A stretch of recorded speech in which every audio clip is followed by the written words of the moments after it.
Hey, I'm Josh. And I'm Amberly. Today I want to talk about the Shingo model. We have tools, systems, and principles.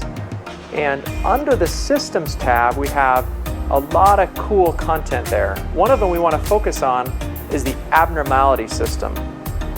It's these principles that guide us and lead us to the results that will make permanent changes in behavior and determine our culture of continuous improvement. Hey, so I hear that Benita is going to be giving a training in this room over here. Let's go check it out. Sounds good. All right. Hey guys, my name is Benita, and today we're going to talk about the abnormality control system. Some of you are invited here because you wanted to go through the team leader certification, and some just need to get through the class because they're almost there to finish everything, right? So the purpose of the abnormality control system is to enhance the ability to see and correct abnormalities. An effective abnormality control system ensures accurate capture of data related to performance. Summarize the data in a visual top-loss format, thereby enabling effective actions within the team's control. The system should have a visual process to escalate significant issues outside team's control. Anything that slows or stops you from accomplishing the current defined standard work is an abnormality. When abnormalities are identified, appropriate actions taken, processes get improved, which makes it easier to spot future abnormalities. So this is the flow chart of abnormality control system. And I know we'll probably have to go through every single one of these. And I was thinking to meet with you guys and just have printed copies of this, and we'll go through the flow chart.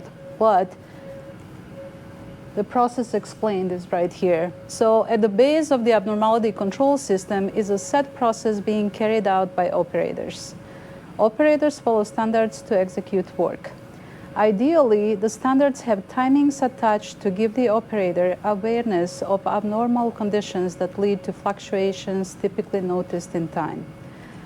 When an operator encounters an abnormality, fluctuation in time, quality error, or other variability, the team leader would respond, and together they may complete a diagnosis of the immediate cause.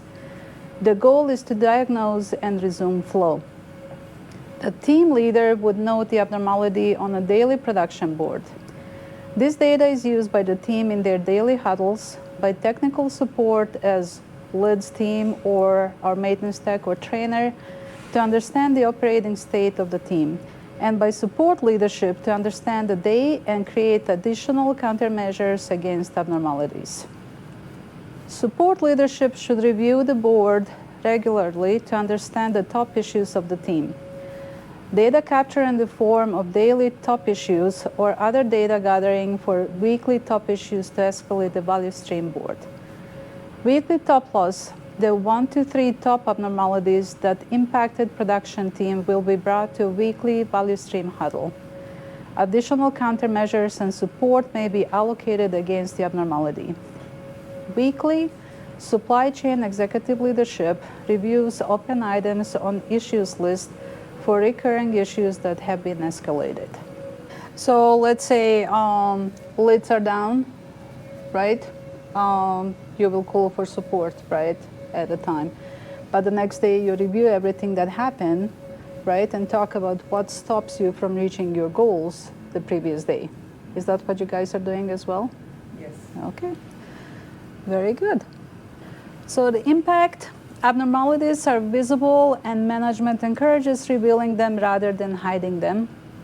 Problems are formulated as a gap between what is abnormal and what should be the standard or normal. Root causes are sought out in order to develop recurrence prevention. Countermeasures are studied to see, 1, whether they work, and 2, what opportunities they reveal. So what do you think about this? What are we trying to say?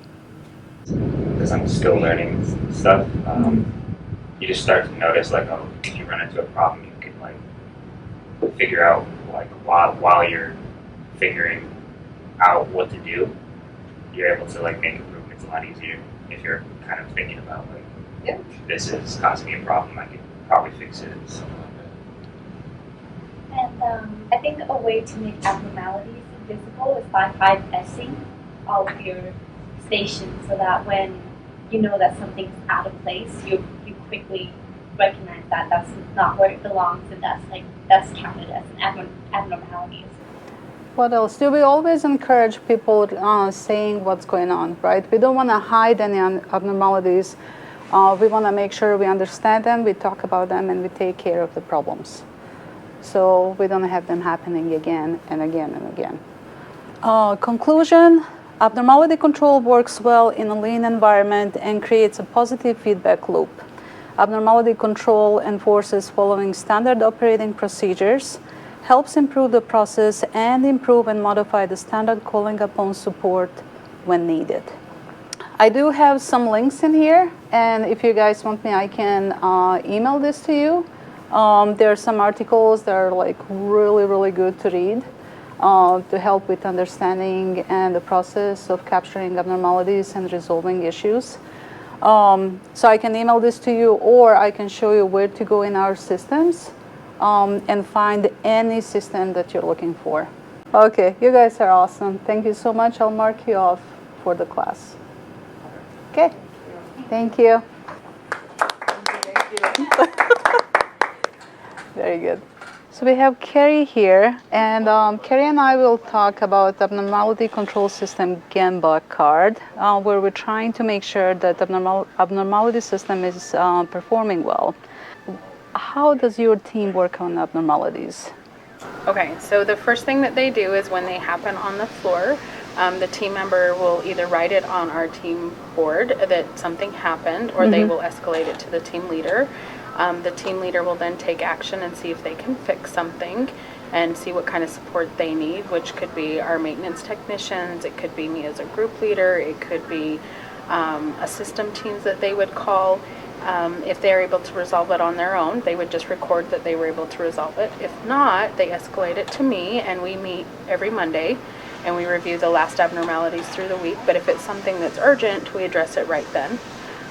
If it's a weekly one, I would take a list of everything that they brought up and things that we're not able to resolve, things that we've tried, what's worked and what's not worked, and then I bring that to a weekly meeting with other group leaders, my peers, and then my leadership, and they offer support. So we have maintenance technicians there, we have systems support, we have our IT group, and we tell them what our top 3 are across my teams, and we talk about what we've tried, what worked, what didn't work, and what help that I need, things that I cannot solve.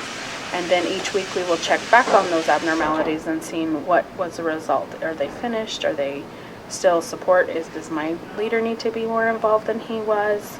But at any point, if something needs to be escalated at any time, we just escalate it. So they would escalate it to me, I would do what I could. If I can't fix it, then I would escalate it to my leadership, and then he would escalate what support I need. Okay. Is there an abnormality that you're currently working on? Yes. So we had new plating modules put in our teams, and we keep getting the error saying faulty temperature. So I escalated that to my maintenance technician. He looked at it. He did all the PMs that he could. It was something that was out of his scope. We contacted engineers, and what we found out is the breakers that were put in were brand new, were actually recalled and causing that error. So those have been replaced. But there's a few other things that the teams keep bringing up, and so we're just addressing one at a time and eliminating. Do you have any recurring abnormalities that are happening, like you resolved it but then something happened again, that just showed up again? Plating is a consistent one. So sometimes it burns the envelopes while they're in process, and we will try something and it works really good for days or months at a time, and then it'll come back up. We try the same things and it didn't solve it. So those are things that I would escalate to a support area to come and look and see if it's functioning that we're not doing correctly, or if there's something actually wrong with my machine. And then what usually happens? They'll schedule time to come over, and then we check in back with the team members doing the job to make sure it was fixed. So I may think it's fixed, but once they perform it, that they're still bringing up the issue is fixed or it's not. Okay. Is there anything you would do to improve collecting abnormalities? I wish it was easier for them. I wish the system was that they could touch a button saying, hey, this is the station I'm at, these are the options that we have. They could hit it and they could go.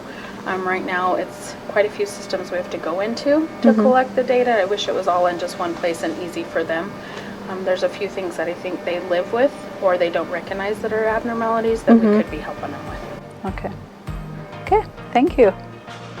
Wow, Amberly, I really learned a lot about the abnormality system today. So good. And if you also enjoyed the content, hit the like button. You can also subscribe down below for more videos, and you can learn more about what we do here at OC Tanner.